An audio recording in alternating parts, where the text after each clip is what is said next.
Wenn man sich die Frage stellt, was die Religionswissenschaft von der Theologie unterscheidet, lohnt es sich zuerst einmal anzuschauen, womit man sich eigentlich im Studium befasst. Im Fachjargon sprechen wir vom religiösen Feld. Das kann man sich so vorstellen, dass man einfach sieht, dass es Menschen gibt, die sagen, ich bin religiös und ich tue Dinge aus meinem Glauben heraus. Sie haben also eine religiöse Motivation. Und wenn ich jetzt Theologie studiere, dann bin ich aktiv Teil dieses Feldes. Wenn ich Religionswissenschaft studiere, dann habe ich eine beobachtende Perspektive. Und in der Religionswissenschaft stellen wir uns dann Fragen wie, woher kommt das eigentlich?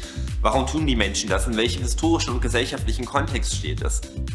Das heißt aber auch, bei der Religionswissenschaft ist es nicht notwendig, dass ich tatsächlich irgendeinen Glauben habe, dass ich an das glaube, womit ich mich befasse, sondern wir haben eben eine wertneutrale Perspektive, anders als bei der Theologie, und wir sind inhaltlich und methodisch deutlich breiter aufgestellt.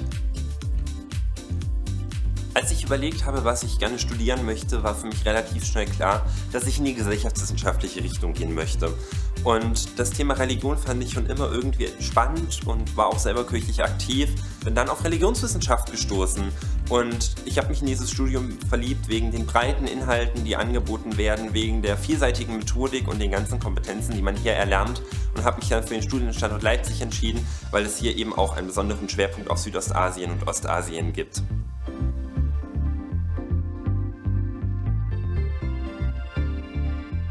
Der Schwerpunkt, den ich mir bis jetzt in meinem Studium gesetzt habe, ist der Buddhismus und Religion auf dem Kontinent Afrika, weil ich sehr interessant finde zu sehen, was in den letzten 2000 Jahren außerhalb von Europa an Geschichte passiert ist, an Entwicklung, welche Religionen die Menschen sich ausgedacht haben, welche Praktiken sie machen, welche Systeme sie entwickelt haben, und wir hier an der Uni mit unseren Professoren super Experten an der Seite haben, die uns unterstützen und den Unterricht sehr spannend gestalten.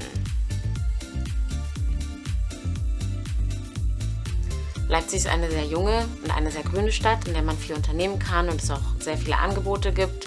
Und an der Uni haben wir hier unten die Dokumentarstelle, in der sammeln wir sogenannte graue Schriften, also alles, was es vielleicht nicht unbedingt in die Bibliothek schafft, und archivieren diese.